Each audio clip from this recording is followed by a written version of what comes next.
Oh, good morning, Chairman. Good morning, Commissioner. My apologies for being late. I didn't sleep in. I've been in the building since 8 o'clock, but I had to attend to other business. Commissioner, I'm sorry if I missed your presentation, and it's possible you covered the ground that I'm now about to get into. It won't take long. As you know, the UK is leaving the European Union next month, and I am an MEP from the UK. Up until very recently, there's been an assumption that there may well be a second referendum in the UK because that's what's happened in the 5 previous cases, one way or another, when there's been a vote against the EU. However, we all know now that there will not be a second referendum, and negotiation for British exit must start in earnest. And beyond the political posturing, we have a sizable number of businessmen in Europe who depend upon access to the British markets for their goods. I'm thinking of Dutch fresh produce growers, I'm thinking of French wine producers, I'm thinking of Spanish fruit growers, I'm thinking, of course, of the German car makers. All of these have thousands of jobs dependent upon my country's purchase of your product. We do have in Britain, certainly amongst the sheep farmers, a sector there that is dependent on the European market for its surplus of production in Britain. Can we please put these people to the priority now?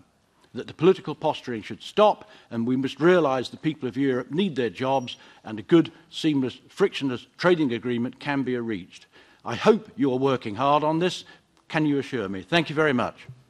I cannot say much about Brexit things, unfortunately, because there's still negotiations at very high level. I can assure you, because you want some assurance, that we are preparing as a Commission this what we call contingency plan in each and every sector.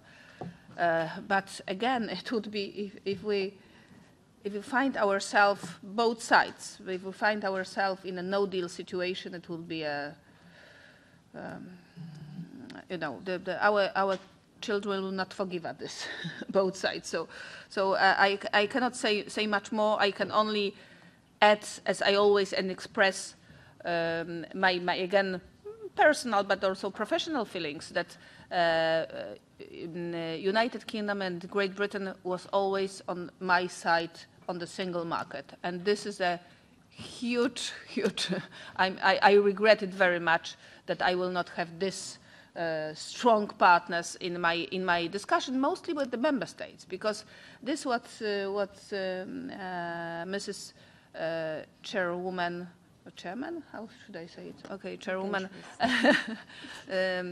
mentioned about the discrepancy between preaching and delivering. This is mostly.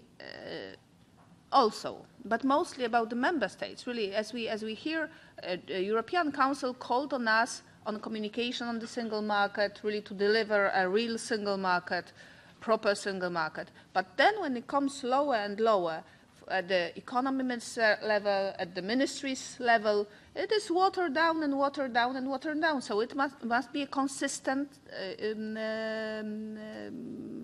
message to all of us. And in UK, I saw this consistent message on single market. So that's why we are trying to be prepared for any scenario in the European Commission. We are working in our respective portfolios on the contingency plan, and that's it for now. Let's look and not even wait, because there is nothing to wait for. There's no time. Now the time is really tight.